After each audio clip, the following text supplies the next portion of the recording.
But what is the vice of Mrs. Wardh? Is it gambling? Is it crossword puzzles? Is it rough, kinky, adulterous sex? Well, I'll give you a clue. It's one of those three.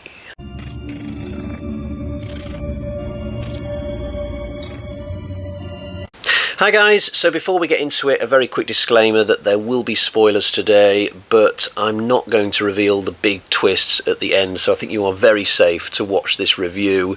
So this is turning out to be the year of Sergio Martino on the channel. This is now the third film of his that I have sat down to review, and it's only the beginning of February. I must give some quick thanks to the people who recommended this for me. So those people would be Adrian Smith, John Rapp, and Peter O'Back. I mean, it's not that I intended to bend over backwards to quickly watch this film, but I did spot it pop up on Shudder, and I thought to myself, oh, that's the one that loads of people recommended in the comments. So at that point, I decided to dive on top of it. So this was actually Martino's first giallo film, whereas the other two that I've covered were his fourth and fifth. So I'm watching these films in a really random order, but I don't think it matters. I mean, one of my first takeaways from watching The Strange Vice of Mrs. Wardh is that it feels like probably the most slick production of the films I've covered, the most confident, possibly the most expensive. You'd never be able to tell that it was his first giallo, in my opinion.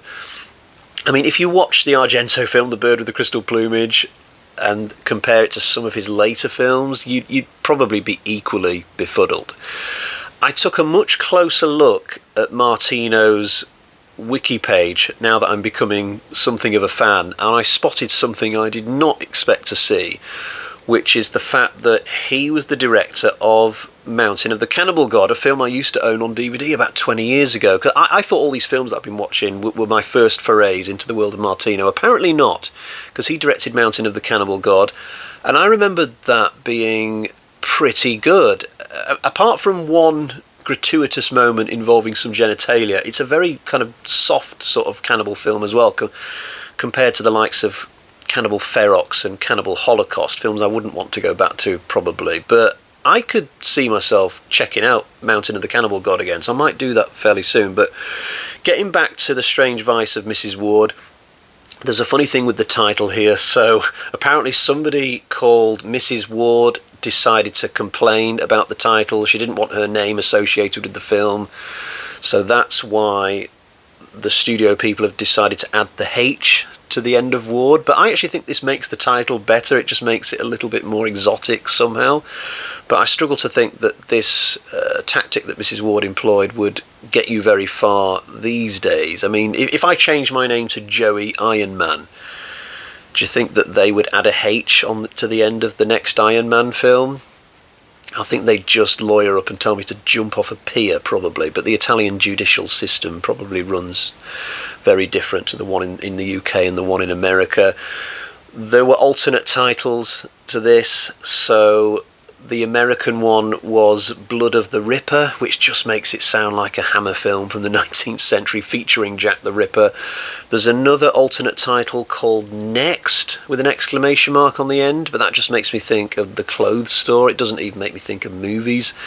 The third alternate title is probably the best of the ones that they didn't use, and that would be The Next Victim. This is a title that could apply to any giallo or slasher film really, but I much prefer the one that they went for. The Strange Vice of Mrs. Wardh sounds very unique and original to me, plus it gives you a little taster of one of the key characteristics of the main character. So let's talk about that main character. Let's get into the plot of this. So we've got this young woman called Julie Wardh. Last time I'm going to do that. She's played by the delightful Edwidja Finesse, who I'm becoming a little bit of a fan of now that I've seen her in two different movies. Julie is married to a diplomat, but her marriage is not a happy one. The husband's constantly working. She's just bored, basically. She's already had one affair with a guy called Jean. They were both into rough sex. He'd slap her around a bit and before they did it, and they both got really turned on by that. But the affair didn't end very well. The husband found out about it as well, but he forgave Julie. But when this story begins, she's about to embark on her second affair with a guy called George. But there's a killer running around with a razor blade, and he's also sending flowers and cryptic notes to Julie, a bit like the Riddler. So she's afraid that she's going to be one of the next victims of this killer, but it doesn't stop her carrying on her newfound affair with George. I think some people might struggle to warm to the character of Julie. She's essentially a woman living the life of luxury, not working and sleeping around, basically, but I still liked her. I was a little bit bewitched by the fact that it was Edwidja Finesse. Very charming actress, but she can act. I want to stress that. I mean, she spends just as much time taking her clothes off in this as she does saying actual lines, but still, there is a lot of merit to her performance. You can just feel the emotion of it, even through the dubbing. She is quite impressive.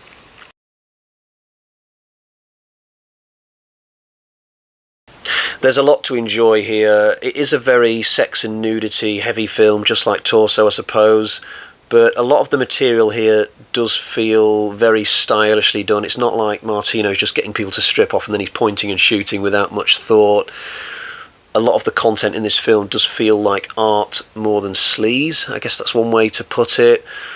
I never felt like a pervert watching this. That's another way to put it. Although there are still 2 or 3 moments where women are literally getting their tops off for no reason whatsoever. You can't get away from that. I remember seeing an interview with somebody involved in the making of the early Friday the 13th films, and they said that the aim was to get a kill in every 10 minutes so the audience never gets bored. I feel like somebody told Sergio Martino once that you have to have a boob shot every 10 minutes or people are going to get bored. No, Sergio, that's not the case. There's one scene in this where Julie goes to a party and these 2 women on the dance floor have this random cat fight where they simultaneously rip each other's dresses off in their anger. So suddenly we have 2 naked women in the middle of the dance floor and people are like egging them on and cheering. This doesn't really happen in real life. I can vouch for this. I went to a lot of nightclubs back in my earlier days. Like every weekend I'd be out drinking somewhere where there was a dance floor. I even witnessed several catfights myself. But usually what would happen is you might see a couple of slaps, a bit of scratching, and then the bouncers will move in, separate the women, and that'll be the end of it. I never saw anybody rip off somebody's dress to give everybody a boob shot. That's not what happens. I suspect that Martino is making this phenomenon up in his head. There are some flashback scenes in this film which are really nicely done, featuring yet more sex, but normally I wouldn't be into scenes like this. I just want to see the forward progression of the plot. But in this case, I liked the flashbacks. We see Jean and Julie engaging in their, I wouldn't say violent sex, but it's certainly very kinky and not entirely what most people would get up to. You know, the guy throwing the woman into some muddy rainwater and then diving on top of her, giving her a couple of slaps and all sorts of weird stuff. But these scenes are really well done.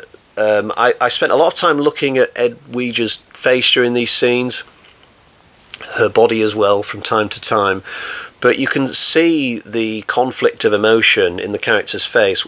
On the one hand, she is clearly appalled by the fact that she's engaging in this sort of thing, but you can also see in her eyes that acknowledgement that she can't help it either, you know. And the music is phenomenal, especially in the flashback scenes, but across the film as well. There's this one really haunting tune that plays quite a lot. There was a similar kind of tune in All the Colours of the Dark during the cult scenes, but I think this is a different one, but it's so good. It just really adds to the flashback content. It made me think of old westerns where you might get a showdown with a gunslinger getting ready to draw, and then the camera will switch to like a flashback where you see his motivation for the gunfight. You might see some old girlfriend of his get blown away, but to some really eerie, ghostly music that's playing really slowly, and then we'll cut back to the gunslinger as he's getting ready to draw. I wasn't thinking of like one film in particular, but I just started thinking of this scenario while I was watching this Italian giallo film. Not that it feels that Italian, it's a very jet-setting sort of movie this. We're in several countries. The characters have English names. There's English dubbing because I was watching this on Shudder and there was no other option. It certainly doesn't feel as Italian as Torso, for instance. The killer is quite bland. He's using a razor blade, which is not the most dangerous of weapons. If I try and picture myself killing somebody with a razor blade, I think it would probably take me about 75 slashes to get the job done. You'd just be like constantly nicking the person without actually killing them. You'd just be constantly hoping that you'd find an artery at some point. But it'd be like firing a handgun at a car 100 yards away and just hoping that you're going to hit the bit that's going to make the whole thing blow up. So not the most brilliant of weapons, Sergio, but the kills are still done really well in this film. There's one where a woman dies in a shower, which I thought was very effectively done. And my personal favourite in the movie is the one that happens in like this massive gardens with these ludicrously tall hedges. Just a brilliant location to have a kill in. And there's a bit of a chase leading up to it as well. This place must be like the Italian version of Kew Gardens or something. It was impressive.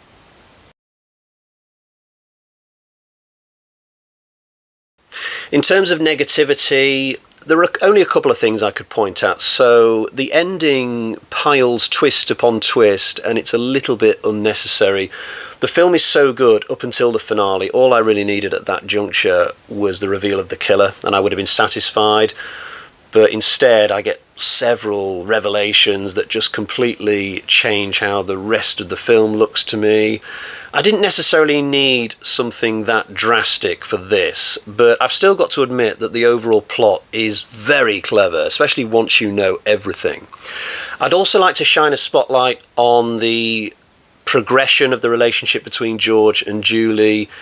It changes very swiftly. There are two very distinct time periods in this film. There's the period of time where Julie is pushing George away because she doesn't want to get involved with him. And then there's the period of time where she's willing to move away with him, have kids with him, abandon the rest of her life for him. But there's no organic build-up to that point. It just happens on the spur of the moment, seemingly. Although I can definitely identify when that moment is. It's when George is giving Julie a lift home on his motorbike, and you can see her on the back grinning like a Cheshire cat because she's absolutely loving it. But women and motorbikes, it's always been a thing, hasn't it? I said to a mate years ago, I said, never worry about being turned down by a woman, because as men, we are only ever one motorbike and a leather jacket away from turning that shit around. So, you know, any younger viewers out there who might be thinking about getting their first girlfriend at some point, my advice to you would be start saving for a Yamaha. It will open doors. No, I'm just kidding. It's not going to help, probably. But I did want to also talk about how this movie treats Julie's adultery. It makes no apology for it. Like, there's no scenes where Julie looks especially guilty about everything she's done. She doesn't confide in friends about how horrible she feels. Even when the subject of her affair with Jean comes up with her husband, she doesn't look like she regrets it or anything. It's kind of odd.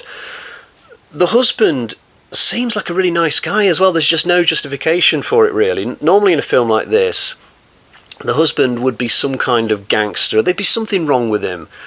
And that would be so that we would still like Julie despite the affairs. But you don't get that here. You just get this perfectly normal bloke who's a diplomat. And that should be an attractive thing anyway, right? Like, you know, he could get Julie off for stuff randomly. He could use his credentials to be like, diplomatic immunity, or I guess in Italy it'd be something like diplomatic immunizia, and she'd be next to him like, oh, that's such a turn on. He got me off my speeding ticket. Oh, love this guy. I mean, what can George offer by comparison aside from looking like a Greek god? I mean, that's not going to pay the bills, is it? That's not going to keep the premium tier Netflix subscription running for another month. So I don't know. You know what though?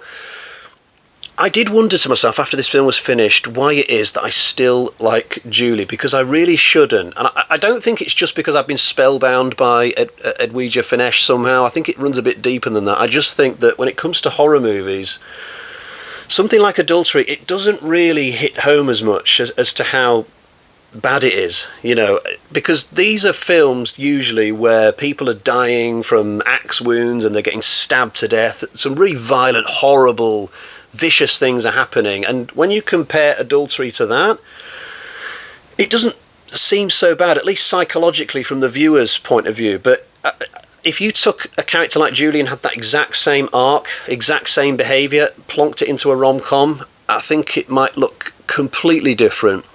I wish I could think off the top of my head of other characters in horror who have cheated, but none are coming to me right now. But I definitely think that it's a subject that warrants further research and discussion.